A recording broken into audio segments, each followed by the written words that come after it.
gates and didn't want to let us in, fearing that they might be killed if they opened their doors to strangers. We needed a place to hide from the communists, but even more than that, we needed water to wet our tongues. My mother banged on every door and yelled for help. An old gentleman finally opened his door for us, even though we were strangers, and allowed us to hide with his family. It was a bright sunny day, but the man, his wife, and their 2 grandchildren had screened all the windows with blankets. The inside of the house felt like a dark cave. The man and his family sat around an old radio, and my mother joined them. The radio made a scratching metal noise, and it barely worked, but we could just make out what the announcers were saying. A little candle flickered on the adults' faces. They were glooming at first, but their faces changed dramatically to wonderment and then excitement. The flickering candlelight danced on my mother's face.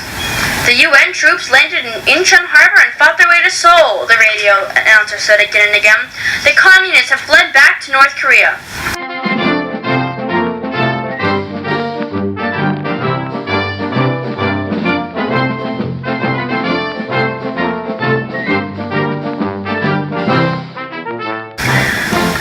My mother hugged my older sister and they both started to cry. At first I didn't know what was happening, but later that day, things began to change. Word spread quickly that the UN troops had landed near Seoul and beaten back the communists. We had been fleeing from the communists only an hour before, but now people flooded the streets and shouted, "Man sick! Man sick!" with green call for victory. As it turned out, the war was not over, and we had not seen the last of the communists. On their way out, the communists burned all the South Korean flags, but people made new ones with fresh sheets of cloth. My mother gave me my own material. I had to think hard at first to remember how to draw the Korean flag, but I remembered back to my art class in 2nd grade when my teachers taught us how to draw our nation's flag. The circle in the middle of the flag represents the planet, my teacher said, so draw a big circle in the middle of your paper. Then draw a curved line across the middle of the circle. The curve looked like an S lying on its side. She walked around the class to see how we were doing. As she passed by my table, she stopped and said, "Sumi, you're doing a good job." "Next, color in the circle," the teacher said to the whole class. "The top part of the circle is red and the bottom is blue.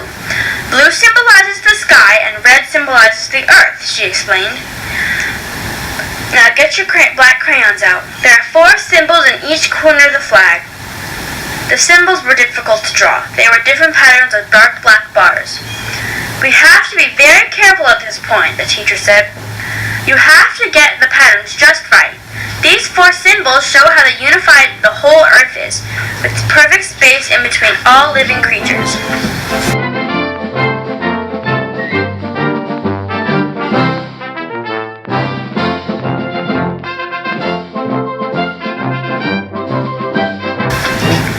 Our art teacher had given us charcoal-colored crayons now, but during the war I didn't have the same material.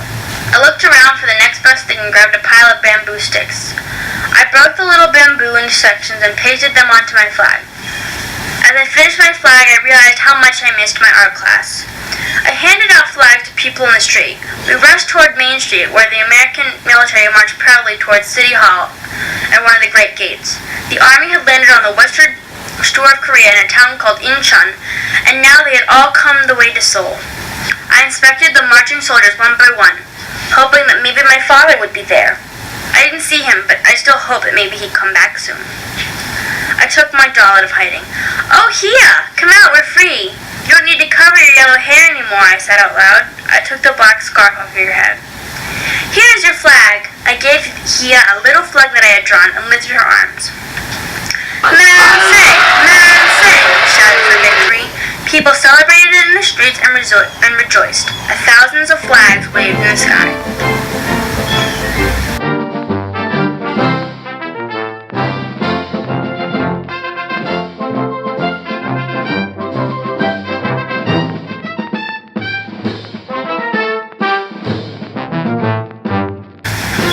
Chapter 8. Love is Greater Than Guns.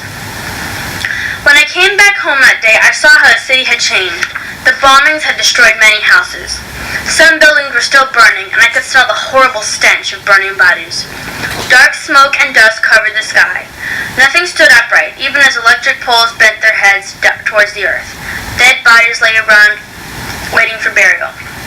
"Kia, don't open your eyes," I said. "Seoul used to be a beautiful city. Why do people have to destroy it? When I stepped inside my house, I found Uncle Park, a Marine colonel, crying in the center of our flower garden. He thought we'd been dragged away into misfortune and killed like so many others. "Uncle Park!" we shouted. "Oh my God, where were you?" he asked.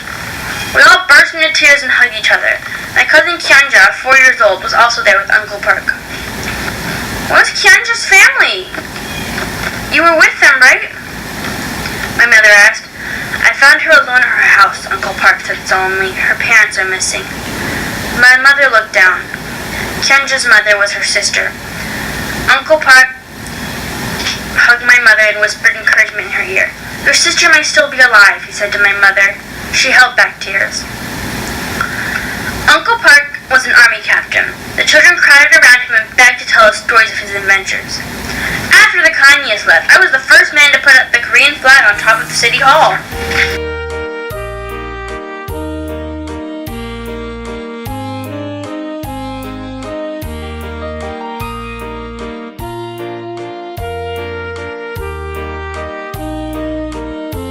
"Wow, I'm proud of you, Uncle Park," Pyong yelled with joy.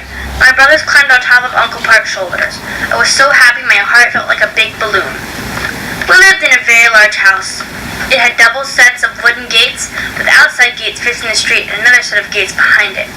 Our house had 10 bedrooms and 1 guest room and a big courtyard. I was so happy that my house was still standing, but I was sad when I saw hundreds of bullet holes in our gate. "Poor Gay, you got hurt trying to shield us," I said. The fires had destroyed only one corner of room in our house, where Ere Uni had lived. One corner of the room was charcoal black from the fire. The room reminded me of Ere Uni. "Where is Ere Uni?" I asked my sister. "She must have gone to North Korea," Yumi said. "That's where the communists have fled to." "Sissy, why did she lie and say we were her cousins? Deep inside, she's a nice person. She wanted to save us from danger. I hope she's okay." After dinner, Yumi and I cleaned all the dishes. Mother had told us to go to bed early so that we could save the oil lamp.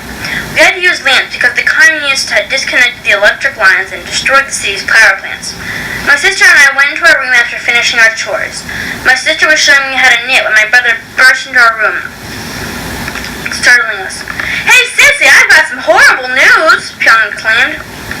"You didn't knock before you entered," I said angrily. "Mom tells us not good manners."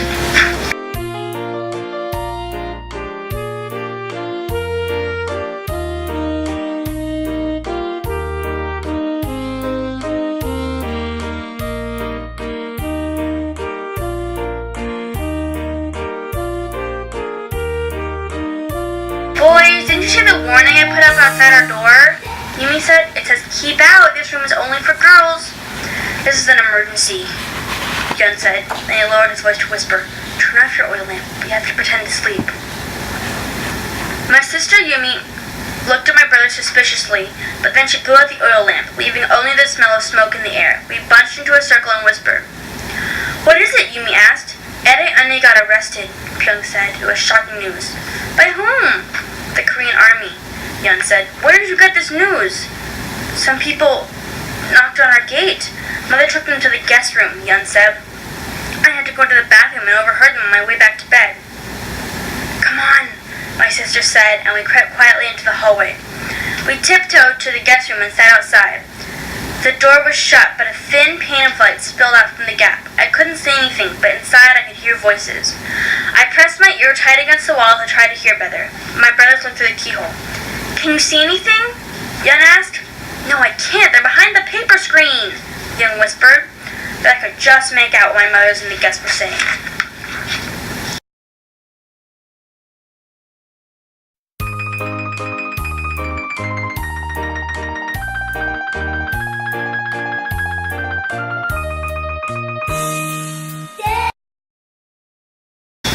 "Isn't there any way to save her?" my mother said. "She led this woman soldiers," a stranger's voice said. I'm sorry, but we can't let her go." "But she saved our whole family," Mother said. "I'm begging you, please spare her for me." There was a short pause. "She was a communist leader," a voice said. It was Uncle Park. "The Korean army wants us to punish and kill her," he said. She didn't know that the communists would be so bad, my mother said. She has a tender mind. She's not an evil woman. When the war first started, I was worried about her because I thought she might report us for being Christian. But God was in control. If it weren't for her, we wouldn't be here. The war isn't over yet, Uncle Park said. We have to do something to our enemy. I understand, but remember that love is greater than the gun. If you respect me as an elder sister, please save her life. The communists killed thousands and thousands of our people and set fire to our buildings and turned them to ash. How can we forgive them? The stranger said. Other guests jumped in, and with everyone talking at once, it was impossible to follow the conversation. We tiptoed back to our bedroom. We knew they were talking about Annie. We prayed to God they save her life.